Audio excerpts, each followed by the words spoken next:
ನನ್ನ ಹೆಸರು B F ತುಕ್ಕಪ್ಪನವರ. ನಾನು ಸರ್ವಿಸ್ ಮ್ಯಾನ್. 22 ವರ್ಷ ಆರ್ಮಿ ಒಳಗೆ ಸರ್ವಿಸ್ ಮಾಡಿ ರಿಟೈರ್ಮೆಂಟ್ ಆದ ನಂತರ ನಾನು ಒಬ್ಬ ಶಿವಭಕ್ತನಾಗಿದ್ದೆ. ಶಿವನ ಫೋಟೋ ಯಾವಾಗಲೂ ಪೂಜೆ ಮಾಡ್ಕೊತ ಬರ್ತಿದ್ದೆ ಮಿಲಿಟ್ರಿ ಒಳಗಿದ್ದಾಗ. ಮುಂದೆ ಬಂದಿಂದ ಬಸವ ಮಂಟಪಕ್ಕೆ ಸೇರಿಕೊಂಡಿಲ್ಲ ಹುಬ್ಬಳ್ಳಿ ಒಳಗೆ. ಬಸವ ಮಂಟಪದೊಳಗೆ ಬಸವ ತತ್ವಗಳನ್ನು ನಾನು ವಚನ ಸಾಹಿತ್ಯವನ್ನು ಓದ್ಕೊಂತ ಅದರಲ್ಲಿ ಬಸವಣ್ಣವರ ಒಂದು ಜೀವನದ ಬಗ್ಗೆ ನನಗೆ ತಿಳ್ಕೊಳ್ಳೋ ಆಸೆ ಆಯಿತು. ಅದು ಪ್ರಕಾರ ಬಸವಣ್ಣವರ ಜೀವನ ಚರಿತ್ರೆ ಸಂಕ್ಷಿಪ್ತವಾಗಿ ತಮಗೆಲ್ಲ ನಾನು ತಿಳಿಯಪಡಿಸ್ತೇನೆ. ಬಸವಣ್ಣನವರು ಮಾದರಹಂಸ ಮಾದಲಾಂಬಿಕೆಯ ಮಗನಾಗಿದ್ದು, ಮಾದರಸ ಮತ್ತು ಮಾದಲಾಂಬಿಕೆ ಇವರು ಸತಿಪತಿಗಳು. ನಂದೀಶ್ವರನಿಗೆ ಅವರು ಪೂಜೆ ಮಾಡೋದು ನಡೀತಾ ಇದ್ದರು. ಆವಾಗ ಅವರಿಗೆ ಒಂದು ಮಗು ಆಯಿತು. ಆ ಮಗು ಹುಟ್ಟುವಾಗ ಒಂದು ಪವಾಡ ಆಯಿತು. ಒಂದು ಕೀಳು ಜಾತಿಯ ಮಗು 3-4 ವರ್ಷದ್ದು 4-5 ವರ್ಷದ್ದು. ಅದು ಊರೊಳಗೆ ಊರೊಳಗೆ ಯಾರು ಬರಬಾರ್ದು, ಊರಿಗೆ ಪರ್ಮಿಷನ್ ತೊಗೊಂಡು ಬರಬೇಕು ಊರೊಳಗೆ ಅಂತ ತಿಳ್ಕೊಂಡು ಮೊದಲ ಬ್ರಾಹ್ಮಣರ ಒಂದು ಆದೇಶ ಇತ್ತು. ಮೊದಲನೇ ಬ್ರಾಹ್ಮಣ, ಕ್ಷತ್ರಿಯ, ವೈಶ್ಯ, ಶೂದ್ರ, ಪಂಚಮ ಅಂತ 5 ಜಾತಿಗಳಿದ್ವು. ಮೊದಲ ಬ್ರಾಹ್ಮಣರು ಕಲಿಯೋದು, ಓದುವುದು ಮತ್ತು ಮಂದಿರದೊಳಗೆ ಪೂಜಾ ಮಾಡಿಸುವುದು ಇವೆಲ್ಲ ಅವರ ಒಂದು ನೌಕರಿ ಮಾಡುವುದು, ಮಂತ್ರಿಗಿರಿ ಮಾಡುವುದು ಇವೆಲ್ಲ ಅವ್ರದ್ದೇ. ಆಮೇಲೆ ಕ್ಷತ್ರಿಯರು ಒಂದು ರಾಜ್ಯ ಆಳೋದು, ಒಂದು ರಾಜ್ಯವನ್ನು ಕಾಪಾಡೋದು ಅವ್ರ ಕೆಲಸ. ವೈಶ್ಯರು ವ್ಯಾಪಾರ ಮಾಡೋದು, ಅಲ್ಲೇ ಸಾಮಾನು ಇಲ್ಲಿ ಸರಕುಗಳನ್ನು ಸಾಗಣೆ ಮಾಡಿ ಪ್ರತಿಯೊಬ್ಬರಿಗೂ ಎಲ್ಲ ಪದಾರ್ಥಗಳ ಅನುಕೂಲತೆ ಮಾಡಿಕೊಡೋದು ವೈಶ್ಯರ ಕೆಲಸ.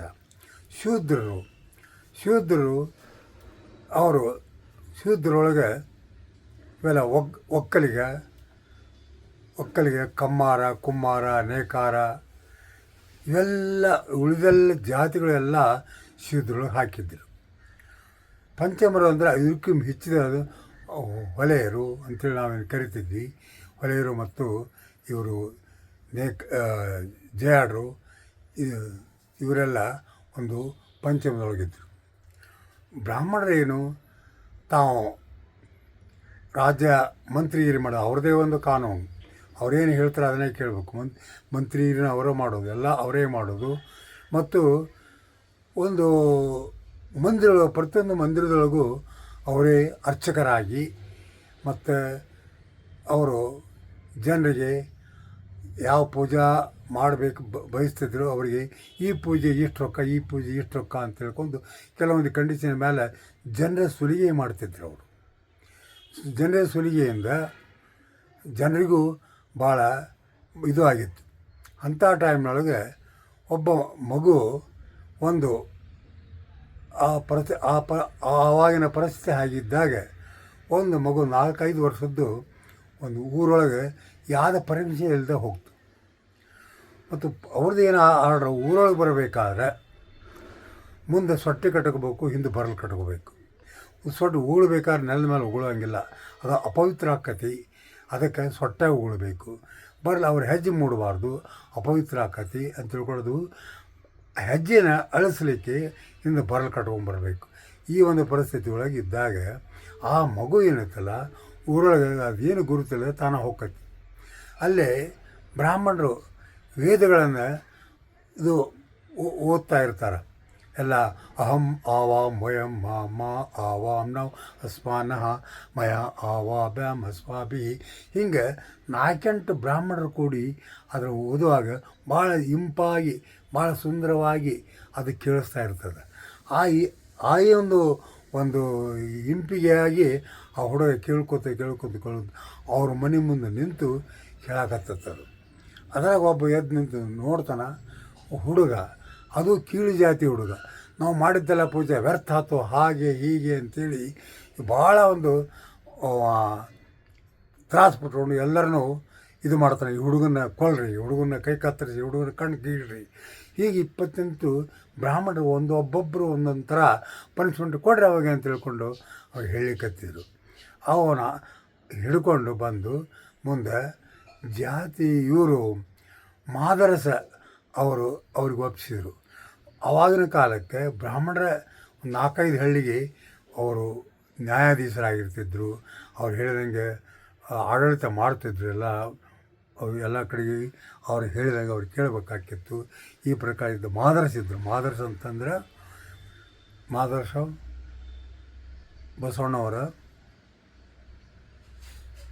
ಬಸವಣ್ಣವರ ತಂದೆ. ಅವಾಗೆ ಅವರು ವಿಚಾರ ಮಾಡಿದರು, ಇವಾಗ ಕೈ ಕತ್ತರಿಸ್ರಿ, ಅಲ್ಲಿ ಎಲ್ಲ ಬ್ರಾಹ್ಮಣರು ಹೋಗಿ ಇವನು ಕಣ್ಣು ಕೀಳಿಸ್ರಿ, ಇವನು ಕೊಂದು ಬಿಡ್ರಿ, ಹೀಗೆಲ್ಲ ಒಬ್ಬೊಬ್ಬರು ಒಂದೊಂದು ಥರ ಅವ್ರಿಗೆ ಹೇಳಕತ್ತಿದ ಕೂಡಲೇ ಅವ್ರು ವಿಚಾರ ಮಾಡಿ ಮಾಡೋದು. ಇನ್ನೊಂದು 4-5 ದಿನ ಬಿಟ್ಟು ವಿಚಾರ ಮಾಡಿ ಅವ್ನಿಗೆ ಏನಾರ ಒಂದು ಪನಿಷ್ಮೆಂಟು ಇದು ಕೊಡೋಣ ಅಂತ ತಿಳ್ಕೊಂಡು ಹೇಳಿದಾಗ ಎಲ್ಲರೂ ಸುಮ್ಮನಾದರು. ಆ ದಿನ ಬಂತು, 5ನೇ ದಿನ ಬಂತು. ಎಲ್ಲರೂ ಕೂಡಿದರು. ಏನು ಹೇಳ್ತಾರೆ, ಏನು ಕೇಳ್ತಾರೆ ಒಂದು ಎಲ್ಲರೂ ಒಂದು ಆತುರತೆಯಿಂದ ಎಲ್ಲರೂ ಕೂಡಿ ಕೇಳಬೇಕು ಬಯಸಿದರು. ಅವಾಗ ಇವರು ಕುಂತು ಏನು ಕೊಡಬೇಕು ಮಾಡಬೇಕು ಅನ್ನೋದನ್ನು ಹೇಳಬೇಕಪ್ಪ, ಅವರ ಬಾಯಿಂದ ಬರಬೇಕು ಅನ್ನೋದ್ರೊಳಗೆ ಅಲ್ಲಿಂದ ಸಾಹೇಬ್ರ ಅನ್ಕೊಂತು ಆವಾಜ್ ಬಂತು. ಯಾರು ಬಂದರು ಅಂತ ಹಿಂಗೆ ನೋಡಿದಾಗ ಓಡಿ ಬಂದು ಅವ್ರು ಹೇಳ್ತಾರೆ, ನಿಮಗೆ ಒಂದು ಮಗು ಆಯ್ತು ರೀ ಅಂಥೇಳಿ ಅವ್ರು ಹೇಳ್ತಾರೆ. ಮಗು ಆಯ್ತು ರೀ ಅಂತ ನಾವು ಭಯಂಕರ ಖುಷಿ ಆಯ್ತು. ಎಲ್ಲರಿಗೂ ಖುಷಿಪಟ್ಟು ಅವಾಗೇನು ಪನಿಷ್ಮೆಂಟ್ ಕೊಡೋದು, ಅವ್ರು ಜೈಲಿಗೆ ಹಾಕಿದ್ದು ಎಲ್ಲರನ್ನೂ ಫ್ರೀಯಾಗಿ ಬಿಟ್ಟರು. ಪನಿಷ್ಮೆಂಟು ಕ್ಯಾನ್ಸಲ್ ಆಯ್ತು, ಎಲ್ಲ ಕ್ಯಾನ್ಸಲ್ ಆಯ್ತು. ಅವಾಗ ಹುಟ್ಟುವಾಗನೇ ಅವರು ಬಸವಣ್ಣವರು ಫಾರ್ವರ್ಡ್ ಮಾಡಿ ಅವ್ರು ಹುಟ್ಟಿದರು. ಮುಂದೆ ಬೆಳೆದು ದೊಡ್ಡವರಾದರು. 8-9 ವರ್ಷ ಆಯಿತು. 8-9 ವರ್ಷಕ್ಕೆ ಅವ್ರಿಗೆ ಮುಂಜಿ ಮಾಡಿಸ್ಬೇಕಂತ ತಿಳ್ಕೊಂಡು ಅವ್ರನ್ನ ಕರೆದು ಕೇಳಿದರೆ ಮುಂಜಿ ಮಾಡ್ಬೇಕಾಯ್ತು, ನಿನ್ನೆ ತಲೆ ಬೋಳಿಸುವ ಅದು ಇದು ಅದರದ್ದೇನು ಕೆಲಸ ಐತೆ ಅದನ್ನೆಲ್ಲ ಹೇಳಿದರೆ, ನಾ ಬೇಡ, ನನಗಿಂತ ದೊಡ್ಡ ಅಕ್ಕಿ ನಾಗಮ್ಮ ಅದ, ಅಕ್ಕಿನ ಮೊದಲು ಮಾಡಿಸ್ರಿ, ಆನಂತರ ನಾ ಮಾಡ್ಕೊತೀನಿ ಅಂತ ಹೇಳಿದ. ಅಕ್ಕ ನಾಗಮ್ಮ ಮೊದಲು ಮಾಡಿಸ್ರಿ, ನನಗಿಂತ ದೊಡ್ಡ ಅಕ್ಕಿ, ಹೆಣ್ಣು ಮಕ್ಕಳಿಗೆ ಮಾಡಬಾರ್ದು, ಮುಟ್ಟು ಮೈಲಿಗೆ ಹಾಕ್ತಾರೆ ಹಾಗೆ ಹೀಗೆ ಅಂಥೇಳಿ ಅವ್ರು ಹೇಳಿದಾಗ, ಇಲ್ಲ ಆಕೆ ಮಾಡೋದ ನಾ ಮಾಡ್ಕೊಳ್ಳೋದಿಲ್ಲ ಅಂತಂದಾಗ ಅವ್ರು ಸಿಟ್ಟಿಗೆದ್ದು, ಮಗನೇ ಮನೆ ಬಿಟ್ಟು ನಡೆಯತ್ತಾಗ ಅಂಥೇಳಿ ಹಿಂಗೆ ಅವರು ಸಿಟ್ಟಿಗೆದ್ದು ಬೈದರು. ಅವಾಗ ಅವ್ರೇನು ಮಾಡಿದರು, ಅಲ್ಲಿಂದ ಮುಂದೆ ಕೂಡಲ ಸಂಗಮಕ್ಕೆ ಜಾತಿವೇದ ಮುನಿಗಳ ಆಶ್ರಮಕ್ಕೆ ಬಂದು ಅಲ್ಲೇ ಆಶ್ರಮದೊಳಗೆ ಅವರು ಅಭ್ಯಾಸ ಮಾಡೋಕ್ಕೆ ಶುರುವಾದರು. ವೇದ ಪುರಾಣ ಆಗಮ ಪ್ರತಿಯೊಂದೆಲ್ಲ ಭಾಳ ಪಾಂಡಿತ್ಯವನ್ನು ಗಳಿಸಿಕೊಟ್ರು. ಅವರು 18-20 ವರ್ಷ ಆಯಿತು. ಎಲ್ಲ ಪಾಂಡಿತ್ಯವನ್ನು ಗಳಿಸಿ ಏನು ಬೇಕಾದ ಕೇಳಿದರೂ ಸಹಿತ ಅವರಿಗೆ ಅಲ್ಲೇ ಹೇಳುವಂಥ ಪ್ರಸಂಗ ಬಂತು. ಹೇಳುವಂಥ ಸ್ಥಿತಿ ಜೊತೆಗೆ ಬಂದರು. ಅವರು ಅಷ್ಟು ಪಾಂಡಿತ್ಯವನ್ನು ಗಳಿಸಿ ಮುಂದೆ ಅವರು ನಾನು ಸನ್ಯಾಸಿ ಆಗಬೇಕಂತ ವಿಚಾರ ತಗೊಂಡ್ರು ಮನಸ್ಸಿಗೆ. ಅದೇ ಟೈಮ್ನೊಳಗೆ ಅವರ ಸೋದರ ಮಾವ ಅವರು ಬಂದು ತನ್ನ ಮಗಳಿಗೆ ಗಂಗಾಂಬಿಕಾ ಅಂತೇಳಿ ಅವ್ರ ಮಗಳಿದ್ದು, ಆ ಮಗಳಿಗೆ ಒಂದು ವರ ಇವನ್ನ ನೋಡೋಕ್ಕಂತ ಅವ್ರು ಬಂದರು. ಅವ್ರು ಕರೆಸಿ ಕೇಳಿದರು, ಇಲ್ಲ ನಾನು ಸನ್ಯಾಸಿ ವ್ರತ ಸ್ವೀಕಾರ ಮಾಡ್ಬೇಕಂತ ಮಾಡೀನಿ, ನಾನು ಮದುವೆ ಹಾಕೊಲ್ಲೆ ಅಂತಂದರು. ಆವಾಗ ಇಲ್ಲ, ನೀನು ಪ್ರಾಪಂಚಿಕ ಹಾಕ್ಕೊಂಡು ಜಗತ್ತಿಗೆ ನೀನು ಪಾರಮಾರ್ಥ ತೋರಿಸ್ಬೇಕು ಅಂಥೇಳಿ ಅಂದಾಗ, ಪ್ರಾಪಂಚಿಕ ಹಾಕ್ಕೊಂಡು ಪಾರಮಾರ್ಥದ್ದು ಒಂದು ನೀನು ಗಳಿಸ್ಬೇಕು ಮಾಡಬೇಕು ಒಂದು ಶಕ್ತಿ ಅಂಥೇಳಿ ಅಂದಾಗ ಅವರು ಅನಿವಾರ್ಯ ಒಪ್ಪಿಕೊಂಡು ಮದುವೆ ಆಗ್ತಾರೆ. ಮದುವೆಯಾಗಿ ಅವರು ಮುಂದೆ ಮನೆಗೆ ಬಂದ ನಂತರ ಅವರು ಬಲದೇವ ಅವರ ಮಾವ ಅವರೇನು ಮಾಡ್ತಾರೆ, ನೀನು ಇಷ್ಟೆಲ್ಲ ನನ್ನ ಆಸ್ತಿ ಗಳಿಸೀನಿ ಮತ್ತು ನನ್ನ ಮಗಳು ಒಬ್ಬಕ್ಕೆ, ಅದಕ್ಕಾಗಿ ನೀವೆಲ್ಲ ಇದನ್ನು ಅನುಭವಿಸ್ರಿ ಅಂತೇಳಿ ಹೇಳ್ತಾರೆ. ನಿಂದ ಒಂದು ನಮ್ಮ ಕವಡಿನೂ ಒಂದು ಕಾಸೂ ನಮಗೆ ಬೇಕಾಗಿಲ್ಲ. ನಾವು ದುಡ್ದು ನನ್ನ ಕುಟುಂಬ ಹೆಂಗೆ ನಾನು ಸಲ್ಲಬೇಕನ್ನೋದು ನಾನು ಮಾಡ್ಕೊತೀನಿ. ಇದು ಆಸ್ತಿ ನನಗೆ ಬೇಡ ಅಂಥೇಳಿ ಅವರು ಬಸವಣ್ಣವ್ರು ಹೇಳಿದರು.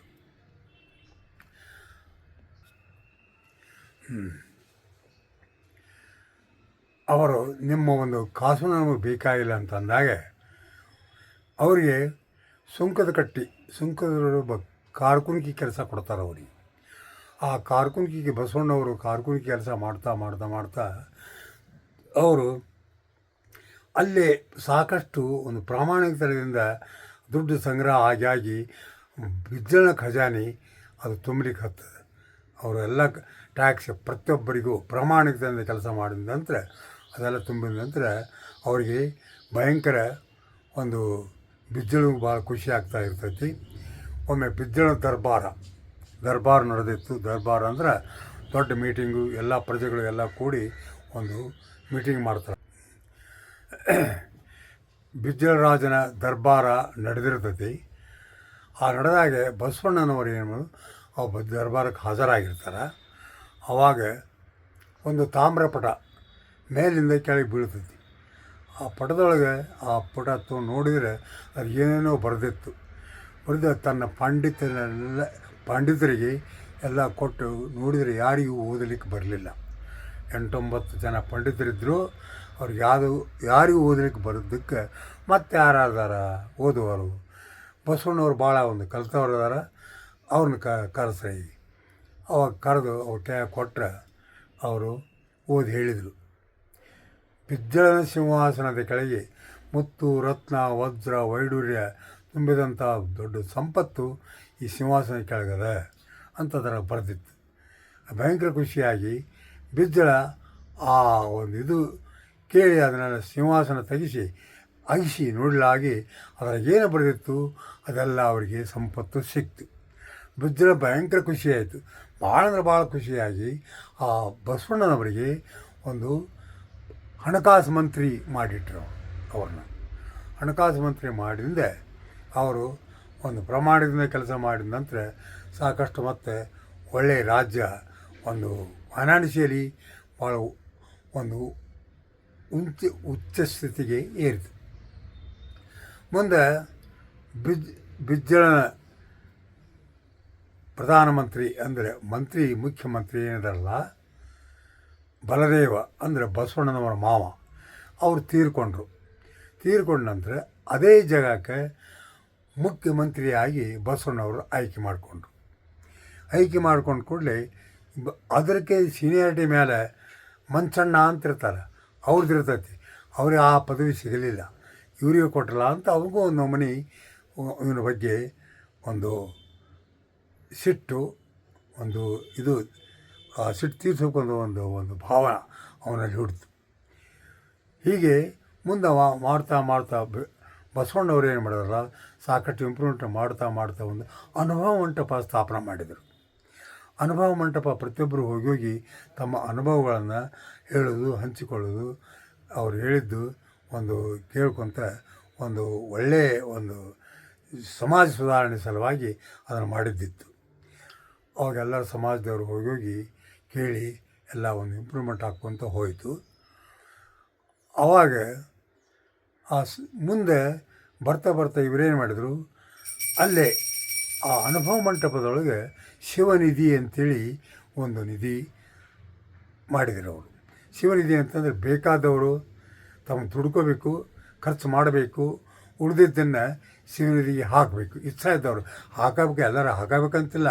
ನಿಮ್ಮ ಭಕ್ತಿಯಿಂದ, ನಿಮ್ಮ ಶ್ರದ್ಧೆಯಿಂದ, ನಿಮ್ಮ ಮನಸ್ಸಿನಿಂದ ನೀವು ಅಲ್ಲಿ ಹಾಕಬೇಕು. ಯಾರು ಹಾಕಬೇಕಂತೇಳಿ ಹಾಕಿರಿ, ನಿಮ್ಗೆ ಖರ್ಚಿಯಾಗಿ ಉಳಿದದ್ದನ್ನು ಅಲ್ಲಿ ಹಾಕಿರಿ. ಮತ್ತು ನಿಮಗೆ ಏನು ಖರ್ಚಿಗೆ ಬೇಕಾದ್ರೆ ಅದರಿಂದ ತಕ್ಕೊಳ್ರಿ.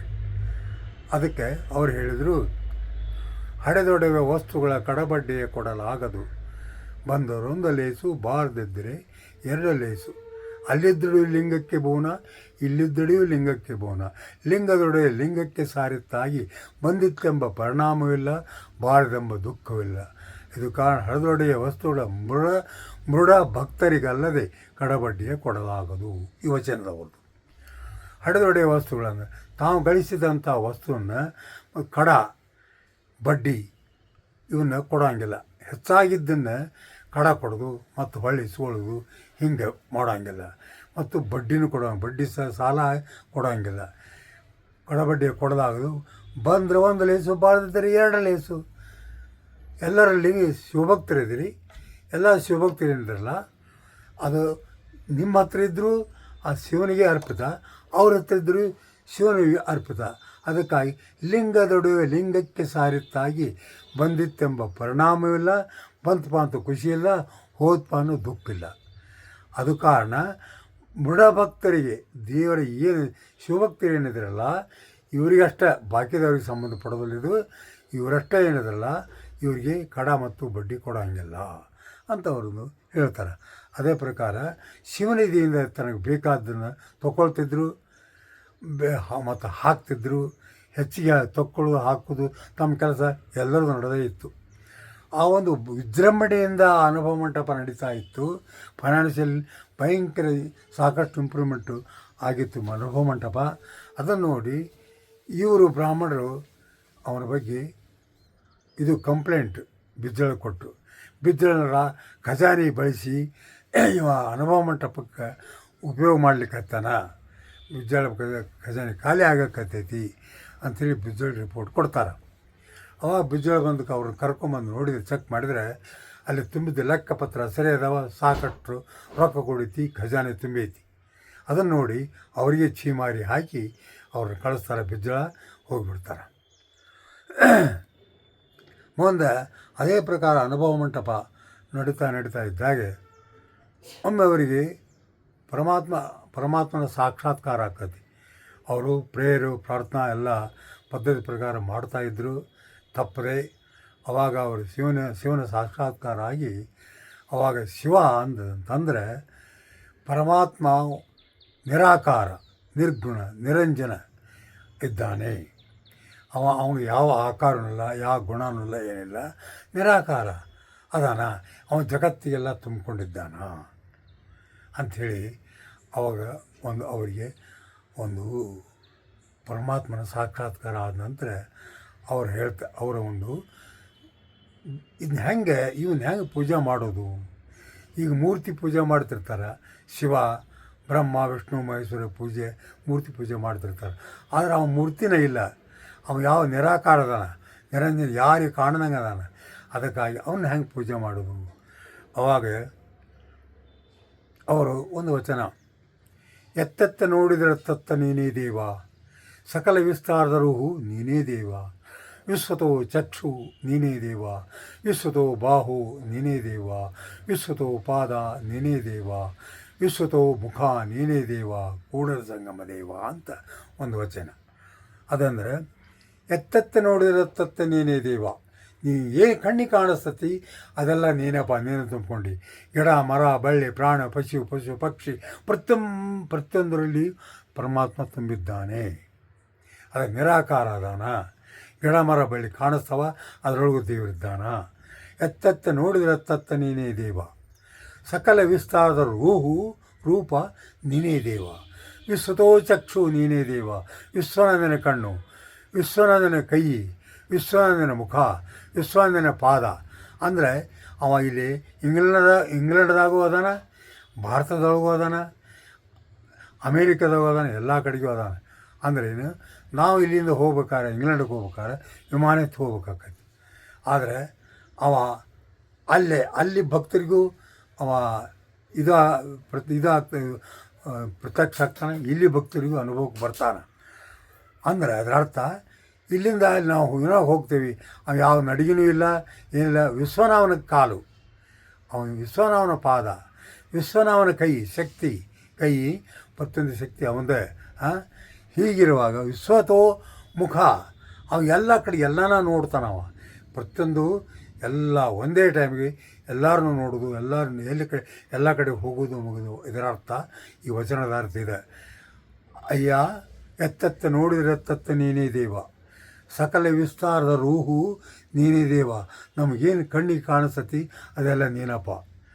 ವಿಶ್ವತೋ ಚಕ್ಷು, ವಿಶ್ವನಾಥನ ಕಣ್ಣು, ವಿಶ್ವತೋ ಬಾಹು ವಿಶ್ವನಂದನ ಕೈ, ವಿಶ್ವತೋ ಪಾದ ವಿಶ್ವನಂದನ ಕಾಲು, ವಿಶ್ವತೋ ಮುಖ ವಿಶ್ವನಂದನ ಎಲ್ಲ ವಿಶ್ವನ ನಿನ್ನ ಮುಖ, ಕೂಡಲ ಸಂಗಮ ದೇವ ಅಂತಂದ್ರೆ ಇದರ ಅರ್ಥ, ಈ ವಚನದ ಅರ್ಥ. ಅದರ ಅರ್ಥ ಪರಮಾತ್ಮ ನಿರಾಕಾರ, ನಿರ್ಗುಣ, ನಿರಂಜನ ಅವ ಇದ್ದಾನೆ.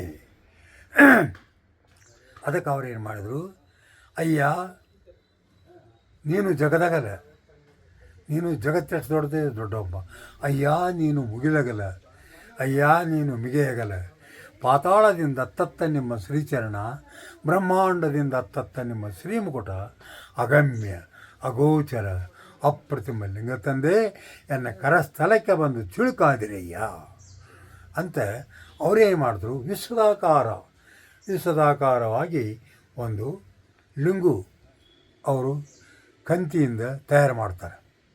ಅದು ಅಲ್ಲಿ 4-5 ಪದಾರ್ಥಗಳು, ಅವು ಪ್ರತಿಯೊಂದನ್ನು ಗ್ರಾಸ್ಪಿಂಗ್, ಅವು ಹೀರಿಕೊಳ್ಳುವಂಥ ಒಂದು ಶಕ್ತಿ ಇರುವಂಥ ಪದಾರ್ಥಗಳು. ಅವನ್ನೆಲ್ಲ ಒಂದು 5 ಕಂತಿ, ಅದನ್ನೆಲ್ಲ ಕಂತಿ ಮಾಡಿ ಅದರಿಂದ ಲಿಂಗು ತಯಾರು ಮಾಡ್ತಾರೆ. ಲಿಂಗು ಅಂದರೆ ವಿಶ್ವದಾಕಾರ ಲಿಂಗು ಮಾಡಿ ಅದನ್ನು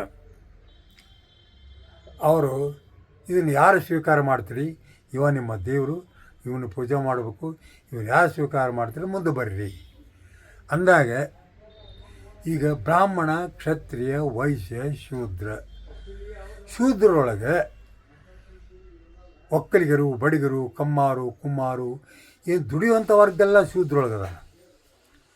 ಆ ಶೂದ್ರರು ಎಲ್ಲರೂ ಬಂದು ಏನು ಮಾಡಿದರು, ನನಗೆ ಬೇಕು ತನಗೆ ಬೇಕಂತ ಅಂದ್ಕೊಂಡು ಅವರು ಲಿಂಗ ಧಾರಣ ಮಾಡಿಕೊಂಡ್ರು. ಅವರು ಲಿಂಗ ಧಾರಣ ಮಾಡಿ ಲಿಂಗಾಯತರಾದರು. ಎಷ್ಟೋ ಜನ, ಅವರು ಸಾವಿರಾರು ಗಟ್ಟಲೆ ಜನ ಆ ಲಿಂಗಾಯತ ಪ್ರತಿಯೊಂದು ಉದ್ಯೋಗದವರು, ಒಕ್ಕಲಿಗರು, ಬಡಿಗರು, ಕಮ್ಮಾರು, ಕುಮ್ಮಾರು ಹಿಂಗಾಗಿ ಬಂದು, ಅದಕ್ಕಾಗಿ ಅವರೇ ಒಂದು ಲಿಂಗಾಯತ ಧರ್ಮದೊಳಗೆ ಇವರು ಪ್ರತಿಯೊಂದು, ಈಗ ಬಡಿಗರು ಅವ್ರು ಹೇಳಿದರು, ಶೆಟ್ಟಿ ಎಂಬನೆ ಸಿರಿಯಾಳನ, ಡೋರ್ನೆಂಬನೆ ಕಕ್ಕಯ್ಯನ, ಮಾದರನೆಂಬನೆ ಚೆನ್ನಯ್ಯನ, ವಿಪ್ರ ಮೊದಲಾಗಿ ಅಂತ್ಯಜ ಕಡೆಯಾಗಿ ಲಿಂಗವಂತರನ್ನೆಲ್ಲ ಒಂದೇ ಎಂಬೆ. ಇದರರ್ಥ ಅವರು ಸ್ವೀಕಾರ ಮಾಡಿದರು. ನೀ ಯಾರಪ್ಪ ಅಂದ್ರೆ, ನಾನು ಪಂಚಮಸಾಲಿ ಲಿಂಗಾಯತ, ನೀ ಯಾರಪ್ಪ, ನಾನು ನೇಕಾರ ಲಿಂಗಾಯತ, ನೀ ಯಾರಪ್ಪ, ನಾ ಕಮ್ಮಾರ ಲಿಂಗಾಯತ. ಹಿಂಗೆ ತಮ್ಮ ಉದ್ಯೋಗ ಯಾವ ಜಾತಿಯಿಂದ ಬಂದಿದ್ದರು ಆ ಉದ್ಯೋಗದಿಂದ ಬಂದು ಆ ಉದ್ಯೋಗ ಹೇಳ್ಕೊಂಡು ಲಿಂಗಾಯತರು ಅಂತಿದ್ರು ಅವರು. ಹಂಗೆ ಅದಲ್ಲ, ಏನೈತಿ, ಶೆಟ್ಟಿ ಎಂಬನೆ ಸಿರಿಯಾಳನ, ಡೋರ್ನೆಂಬನೆ ಕಕ್ಕಯ್ಯನ, ಮಾದರನೆಂಬನೆ ಚೆನ್ನಯ್ಯನ, ವಿಪ್ರ ಮೊದಲಾಗಿ ಅಂತ್ಯಜ ಕಡೆಯಾಗಿ ಲಿಂಗವಂತರನ್ನೆಲ್ಲ ಒಂದೇ ಎಂಬೆ. ಅರ್ಥ, ಸಿರಿಯಾಳ ಶೆಟ್ಟಿ ತನ್ನ ಮಗನ ಕೊಂದು ದೇವರಿಗೆ ಪ್ರಸಾದೇನು ಮಾಡಿಸಿದನಲ್ಲ, ಆ ಸಿರಿಯಾಳ ಶೆಟ್ಟಿ, ಅವ್ನಿಗೆ ಶೆಟ್ಟಿ ಅನ್ನೋದು ಅವನಿಗೆ ಲಿಂಗಾಯತ ಅಂತಂದೇನೆ ಅದರ ಅರ್ಥ. ಶೆಟ್ಟಿ ಎಂಬನೆ ಸಿರಿಯಾಳನ, ಡೋರ್ನೆಂಬನೆ ಕಕ್ಕಯ್ಯ ಡೋರ್ ಪೈಕಿ, ಡೋರ್ ಅನ್ನೋದಿಲ್ಲ, ಅವನು ಲಿಂಗಾಯತ. ಡೋರ್ನೆಂಬನೆ ಮಾದರನೆಂಬನೆ ಚೆನ್ನಯ್ಯ ಮಹಾ ದೊಡ್ಡ, ಅವನು ಶ್ರೀಚರಣ ಮಾದರ ಪೈಕಿ, ಅವನು ಮಾದರ ಅನ್ನೋದಿಲ್ಲ, ಅವನು ಲಿಂಗಾಯತ. ವಿಪ್ರ ಮೊದಲಾಗಿ, ವಿಪ್ರ ಅಂದರೆ ಬ್ರಾಹ್ಮಣರಿಂದ ಹಿಡ್ಕೊಂಡು ಅಂತ್ಯಜ ಕಡೆಯಾಗಿ ಹೊಳೆಯವರೆಗೂ ಯಾರು ಲಿಂಗಧಾರಣ ಮಾಡ್ತಾರೋ ಅವರೆಲ್ಲ ಲಿಂಗಾಯತರು. ತಮ್ಮ ಮೂಲ ಇದು, ಅದನ್ನು ಬಿಡಬೇಕು, ಅದನ್ನು ಅರ್ಥ ಮಾಡಿ ಎಲ್ಲರೂ ಲಿಂಗಾಯತರು. ಹೊಲೆಯರ ಹಿಡ್ಕೊಂಡು ಬ್ರಾಹ್ಮಣನ ಹಿಡ್ಕೊಂಡು ಹೊಲೆಯವರವರೆಗೆ ಲಿಂಗ ದೀಕ್ಷೆ ಯಾರು ತೊಗೊಂಡಿರ್ತಾರೆ ಅವರೆಲ್ಲ ಲಿಂಗಾಯತರು ಅಂತ ಹೇಳ್ರಿ. ನೀವೆಲ್ಲ ಲಿಂಗಾಯತರು, ನಿಮ್ಮ ಮೊದಲಿನ ಜಾತಿ ಬಿಟ್ಟುಬಿಡ್ರಿ ಅಂತೇಳಿ ಅವ್ರು ಹೇಳಿದರು. ಈ ಪ್ರಕಾರ ನಡೀತಾ ಇತ್ತು. ಅವಾಗ ಕಂಪ್ಲೇಂಟ್, ಮತ್ತು ಇವರು ಬ್ರಾಹ್ಮಣರು ಏನು ಮಾಡಿದ್ರು, ಕಂಪ್ಲೇಂಟ್ ಕೊಟ್ಟಿದ್ದರು. ಅದ್ರ ಬಗ್ಗೆ ಇವೆಲ್ಲ ಖರ್ಚು ವೆಚ್ಚ ಅದೆಲ್ಲ ಚೆಕ್ ಮಾಡಿದಾಗ, ಇದು ಇವರ ಶಿವನಿಧಿಯಿಂದ ಇವರು ಇದನ್ನು ಮಾಡಕತ್ತಾರ, ಅನುಭವ ಮಂಟಪ ನಡೀಲಿಕ್ಕತ್ತಿದ್ದು ಭಾಳ ಚಂದ ನಡೀಕತ್ತಿರುತ್ತೆ ಅನ್ನೋದು ಅವು ಗುರುತಾಗಿ ಅವ್ರು ಇದಕ್ಕೆ ಗೊಡುಗೆ ಬರಲಿಲ್ಲ ಅವರು. ಹೀಗೆ ಮುಂದೆ ಲಿಂಗಾಯತ ಧರ್ಮ ಅದರೊಳಗೆ ಸಬ್ಕಾಸ್ಟ್ ಇದೇ ಕಾರಣ. ಇದರೊಳಗೆ ಯಾವಾಗ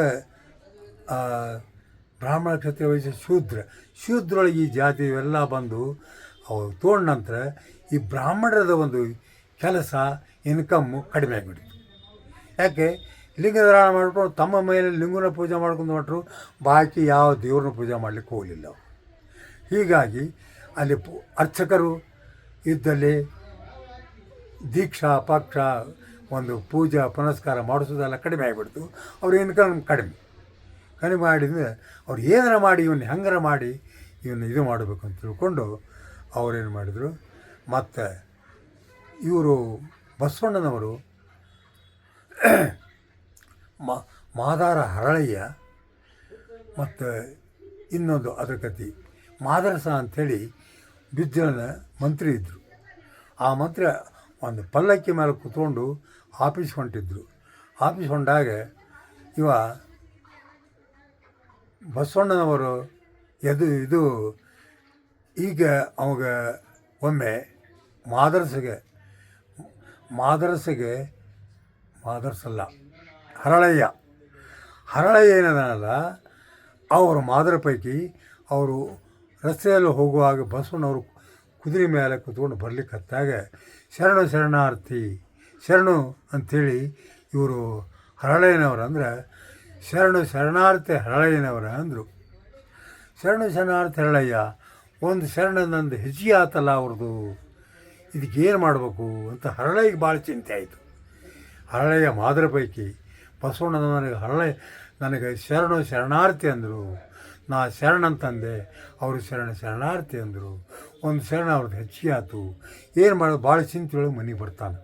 ಮನೆಗೆ ಬಂದಿಂದ ಹೇಳ್ತಿ ಯಾಕ್ರಿ ಒಂದು ಮುಖ ಭಾಳ ಸಪ್ಪಗಾಗಿದೆ, ಯಾಕೆ ಎದರ ಸಲುವಾಗಿ ಏನು ಚಿಂತೆ ಮಾಡ್ಲಿಕ್ಕತ್ತೀರಿ ಅಂತ ಕೇಳಿದಾಗ ಹಿಂಗಾಯಿತು ಅಂಥೇಳಿ ಒಂದು ಘಟನೆ ಹೇಳಿದ ಕೂಡಲೇ ಆಕೆನೂ ಸ್ವಲ್ಪ ವಿಚಾರ ಮಾಡಿ ಅದಕ್ಕಾಗೆ ಚಿಂತೆ ಮಾಡ್ತೀರಿ, ನನ್ನ ಎಡದೊಡೆಯ ಚರ್ಮ ತಕ್ಕೊತೀನಿ, ನೀನು ಬಲದೊಡೆಯ ಚರ್ಮ ನೀವು ತಕ್ಕೊಡ್ರಿ, ಆ ತೊಡೆಯ ಚರ್ಮ ತೆಗೆದು ಆವಿಗೆ ಮಾಡಿಕೊಡೋಣ ಅವರಿಗೆ. ಆವಿಗೆ ಮಾಡಿಕೊಟ್ರೆ ನಮ್ಮ ಪಾಪ ಎಲ್ಲ ಪರಿಹಾರ ಆಕತಿ ಅಂಥೇಳಿ ಅಂದಾಗ ಅವನು ಭಯಂಕರ ಖುಷಿಯಿಂದ ಒಪ್ಕೊಂಡು ಗಂಡ ಹೆಂಡತಿ ತನ್ನ ಎಡೆ ತೊಡೆಯ ಚರ್ಮ ತಕ್ಕೊತಾಳ, ಬಲ ತೊಡೆಯ ಚರ್ಮ ಗಂಡ ತಕ್ಕೊತಾನ. ಗಂಡ ಹೆಂಡತಿ ತಕ್ಕೊಂಡು ಆವಿಗೆ ಮಾಡ್ತಾರೆ. ಆವಿಗೆ ಮಾಡಿ ಬಸವಣ್ಣವ್ರಿಗೆ ಮನೆಗೆ ಹೋಗಿ ಕೊಡಕ್ಕೆ ಹೋಗ್ತಾರೆ.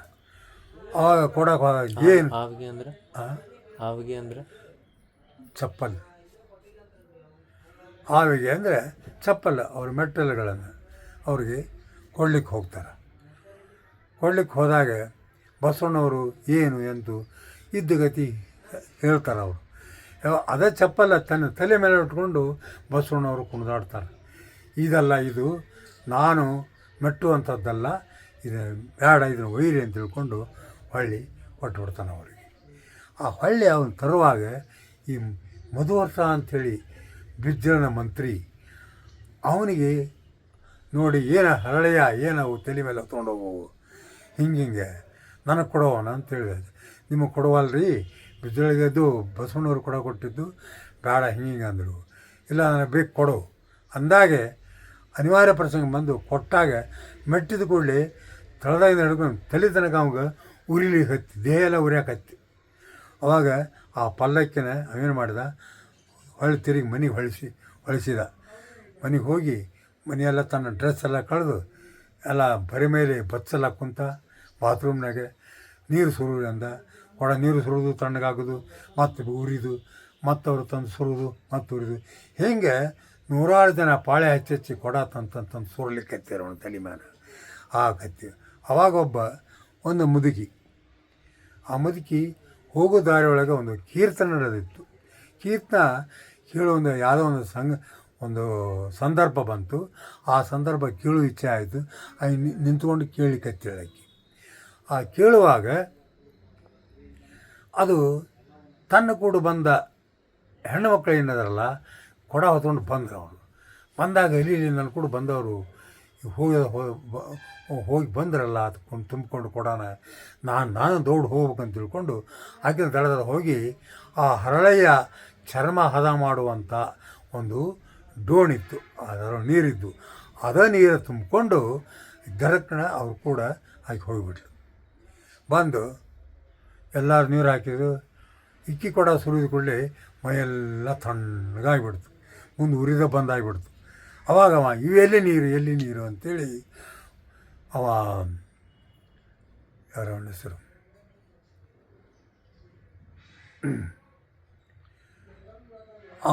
ಮಂತ್ರಿ ಅವ ಕೇಳಿದಾಗ ಇದು ಹಿಂಗೆ ಹರಳೆನ ಇದರಿಂದ ಹೆದರಿನ ಏನು ಮಾಡ್ತಾರೆ ಅಂತ ತಿಳ್ಕೊಂಡು ಹೆದರಿ ಹಿಂದಡಿಗೆ ಹೇಳುವಂಥ ಪ್ರಸಂಗ ಬಂತು. ಮಧುವರ್ಷ ಮಂತ್ರಿಗೆ ಹೇಳಿದರು ಅವರು. ಇದು ಹರಳೆಯನ ಚರ್ಮದ ಹದ ಮಾಡುವಂಥ ಡೋಣೆ ತುಂಬ್ಕೊಂಬಂದನ್ರಿ ಅಂತಂದರು. ಅವಾಗ ಅವಂಗ ಒಂದು ಇದು ಆಗಿ ಭಾಳ ಒಂದು ಮನಸ್ಸಿಗೆ ಭಯಂಕರ ಖುಷಿ ಆಯಿತು. ಇದು ಆಯಿತು. ಮುಂದೆ ಅವನು ಮಧುವರ್ಷನು ಅವ ಲಿಂಗಾಯತ ಧರ್ಮ ಸ್ವೀಕಾರ ಮಾಡಿದ. ಲಿಂಗಾಯತ ಧರ್ಮ ಸ್ವೀಕಾರ ಮಾಡಿದರು. ಆ ಮಧುವರ್ಷನ ಮಗಳನ್ನ ಹರಳೆಯನ ಮಗ್ಗ ಕೊಟ್ಟು ಇದು ಬಸವಣ್ಣವ್ರಿಗೆ ಗುರುತಾದ ಕೂಡಲೇ ಅವರು ಬಂದು ಮಧುವರ್ಷನ ಮಗಳನ್ನ ಹರಳೆಯನ ಮಗ್ಗ ಕೊಟ್ಟು ಮದುವೆ ಮಾಡಿಸಿದರು. ಅದೇ ಒಂದು ಇವರಿಗೆ ಬ್ರಾಹ್ಮಣರಿಗೆ ಒಂದು ಆಧಾರ ಸಿಕ್ಕಿಬಿಡ್ತು. ಬ್ರಾಹ್ಮಣರೆಲ್ಲ ಕೂಡಿ ಜಾತಿ ಎಲ್ಲ ಕೆಡ್ಸಾಕತ್ತಾನ ಬಸವಣ್ಣ. ಈಗ ಇದನ್ನು ಏನು ಮಾಡಬೇಕು, ಇದನ್ನು ಏನೋ ಒಂದು ಆ್ಯಕ್ಷನ್ ತೊಗೋಬೇಕು, ಅವ್ರಿಗೆ ಶಿಕ್ಷೆ ಕೊಡಬೇಕು ಅಂಥೇಳಿ ಹೇಳಿದಾಗ ಅವರಿಗೆ ಬಸವಣ್ಣನವರಿಗೆ ಗಡಿಪಾರ ಶಿಕ್ಷೆ ಕೊಡ್ತಾರೆ. ಯಾರು ಬಿಜ್ಜಳ ಗಡಿಪಾರ ಅಂದರೆ ಆ ದೇಶ ಬಿಟ್ಟು ಹೋಗ್ಬೇಕು ಅನ್ನೋದು.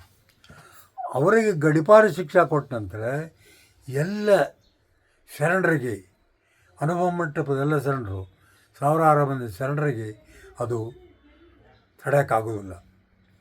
ಇನ್ನು ನಮಗೂ ಬರ್ತದೆ ಅಂತ ತಿಳ್ಕೊಂಡು ಅವರೆಲ್ಲ ತಮ್ಮ ವಚನದ ಕಟ್ಟುಗಳನ್ನು ಎಲ್ಲ ತಯಾರು ಮಾಡೋ ಗಂಟು ಕಟ್ಟಿ ಅವ್ರು ತಮ್ಮ ಬೆನ್ನಿ ಕಟ್ಕೊಂಡು ಮುಂದೆ ಅವ್ರು ಇಲ್ಲಿಂದ ಹೋಗೋಣ ಅಂತ ತಿಳ್ಕೊಂಡು ಹೊಂಟಾಗೆ ಬಿಜ್ಜಳದ ಸೈನ್ಯ ಅವ್ರನ್ನ ಬೆನ್ನತ್ತಿ ಇವರಿಗೆ 4 ಕಡೆ ಗ್ರೂಪಾಗಿ ಹೋಗ್ತಾರೆ. ಒತ್ತಡಿಗೊಂದು ಗ್ರೂಪ್ ಹೊಡೆದ ಶರಣರು 4-5 ಕಡೆ ಮಾರ್ಗ ಹಿಡ್ಕೊಂಡು ಹೋಗಿಬಿಡ್ತಾರೆ. ಯಾಕೆ ಒತ್ತಡಿಗೆ ನಾವು ಸುಕ್ಕೊಂತೀವಿ, ನಾವು ತ್ರಾಸಾಕತಿ, ಎಲ್ಲರೂ ನಮ್ಮನ್ನು ಕೊಂದುಬಿಟ್ಟು ಸರಿಯಾಗೋದಿಲ್ಲ, ಬೇರೆ ಕಡೆ ಹೋಗೋಣ ಅಂತ ತಿಳ್ಕೊಂಡು ಬೇರೆ 4-5 ಭಾಗ ಮಾಡಿಕೊಂಡು ಅವ್ರು ಹೊಂಟಾಗೆ ಅವ್ರನ್ನ ಬೆನ್ನತ್ತಿ ಅವ್ರು ಯುದ್ಧ ಆಡಿ ಅವ್ರನ್ನ ಇದು ಆಡ್ಕೊತ ಎಲ್ಲಿ ಬರ್ತಾರೆ ಅವರು ಬೀದರ್ ಜಿಲ್ಲೆ ಬಸವ ಕಲ್ಯಾಣದಿಂದ ಹಿಡ್ಕೊಂಡು ಈ ನಮ್ಮ ಕಾದರಹಳ್ಳಿವರೆಗೆ ಬರ್ತಾರೆ. ಕಾದರಹಳ್ಳಿ ಅಂತಂದರೆ ಈ ಬೆಳಗಾವಿ ಜಿಲ್ಲೆಯೊಳಗೆ ಒಂದು ಹಳ್ಳಿ ಅದು. ಆ ಕಾದರಹಳ್ಳಿಯವರೆಗೆ ಕಾದಿದರು ಜಂಗಮರು. ಅಲ್ಲಿಯವರೆಗೆ ಕಾದಿದ್ರು. 2ನೇ ರಾಜನ ಸೈನ್ಯ ಅವ್ರ ಹೆಲ್ಪಿಗೆ ಬಂದು ಅವರು ಕೂಡ ಹೊಡೆದಾಡಿ ಅವ್ರ ಬಿಜ್ಜಳ ಸೈನ್ಯ ಓಡಿಸ್ತತಿ. ಅವಾಗ ಇವರು ಮುರುಡೋಕ್ಕೆ ಬಂದು ಮುಕ್ತಾಯ ಆಗ್ತತಿ. ಯುದ್ಧ ಮುಕ್ತಾಯ ಆಗಿ ಮುಂದೆ ಚನ್ನಬಸವಣ್ಣವ್ರು ಏನದಲ್ಲ ಅವ್ರು ಬಂದು 3000 ಜಂಗಮರು ಈ ಒಂದು ಹುಬ್ಬಳ್ಳಿ ನೆಲಕ್ಕೆ ಬಂದು ಅಲ್ಲೇ 3000 ಮಠ, ಆ ಮಠಕ್ಕೆ ಬಂದು ನಿಂತು ಅಲ್ಲಿ ಸ್ಥಾಪನೆ ಮಾಡಿ ಅಲ್ಲಿ ಮತ್ತು ಗುರುಸಿದ್ದೇಶ್ವರ ಸ್ವಾಮಿಗಳಿಗೆ ಪಟ್ಟು ಕಟ್ಟಿ ನೀವು ಧರ್ಮ ಪ್ರಚಾರ ಮಾಡಿರಿ ಅಂತ ಹೇಳ್ಕೊಂಡು 3000 ಮಠ 3000 ಶರಣರು ಏನಿದ್ರಲ್ಲ ಅಲ್ಲಿ ಬಂದಿದ್ರಲ್ಲ ಅದಕ್ಕೆ 3000 ಮಠ ಅಂತ ಹೆಸರಿಟ್ಟರು. 3000 ಮಠ ಆಯಿತು. ಅಲ್ಲಿಂದ ಧರ್ಮ ಪ್ರಚಾರ ಮಾಡಲಿಕ್ಕೆ ಗುರುಸಿದ್ದೇಶ್ವರ ಸ್ವಾಮಿಗಳಿಗೆ ಪಟ್ಟುಗಟ್ಟಿ ಪ್ರಚಾರ ಮಾಡಿ ಅಂತ ಹೇಳಿ ಮುಂದೆ ಅವರು ಉಳಿಗೆ ಹೊರಟರು. ಎಷ್ಟೋ ಜನರು ಉಳಿಗೆ ಹೋಗಿ ಅಲ್ಲೇ ಉಳಿಯೊಳಗೆ ವಾಸ ಮಾಡಿ ವಚನ ಸಾಹಿತ್ಯನ ಸಂಗ್ರಹ ಮಾಡಿ ಅವರು ವಚನ ಸಾಹಿತ್ಯವನ್ನು ಅವರು ನಮ್ಮೆಲ್ಲರಿಗೆ ಕಾದಿಟ್ಟರು. 12ನೇ ಶತಮಾನದೊಳಗೆ ಇದೆಲ್ಲ ಆಗಿದ್ದನ್ನು ಆ ವಚನ ಸಾಹಿತ್ಯದ ಕಟ್ಟುಗಳು ಏನದವಲ್ಲ ಅಲ್ಲೆಲ್ಲೆಲ್ಲೆಲ್ಲೆಲ್ಲೇ ಹಳ್ಳಿಯೊಳಗೆ ಮಠದೊಳಗೆ ಆ ಮನೆ ಈ ಮನೆಯೊಳಗೆ ಅವನ್ನ ಇಟ್ಟಿದ್ದು 800-900 ವರ್ಷದ ತನಕ ಅಲ್ಲೇ ಉಳಿದವು. ಮುಂದೆ ಮಾದೇವಿ ಲಿಂಗಾನಂದ ಸ್ವಾಮಿಗಳು ಬಂದು ಅವ್ರ ಎಮ್ಮೆ ಸ್ಟಡಿ ಮಾಡಿ ಅದರೊಳಗೆ ಅವರು ವಚನ ಸಾಹಿತ್ಯದ ಮಹತ್ವವನ್ನು ತಿಳ್ಕೊಂಡು ಲಿಂಗಾಯತ ಧರ್ಮ ಸಂಸ್ಥಾಪಕರು ಯಾರು, ಬಸವಣ್ಣನವರು, ಪಂಚಪೀಠದವರು ಅಲ್ಲ ಅಂದುಕೊಂಡು ಅವ್ರಿಗೆ ಬಸವಣ್ಣವರ ಗುರು ಲಿಂಗನ ದೇವರು ಅಂದ್ಕೊಂಡು ಈ ಲಿಂಗಾಯತ ಧರ್ಮ ಇದು ನಡೆದದ. ಅದರ ಪ್ರಕಾರ ಲಿಂಗವನ್ನು ನೀವು ದೇವರಾಗಿ ಮರಿಬೇಡ್ರಿ. ಇಲ್ಲಿವರೆಗೆ ಮೊದಲ ಹಳೇ ಒಂದು ಮನೆ ದೇವರು, ಊರು ದೇವರು, ಮಾರದೇವರು, ಕೇರು ದೇವರು ಅವೇನೋ ಮೊದಲಿಂದ ಬಂದಾವ. ಅವನು ಒಮ್ಮೆಲೆ ಬಿಡೋಕ್ಕಾಗೋದಿಲ್ಲ, ಅವನು ಮಾಡಿಕೊಡ್ರಿ.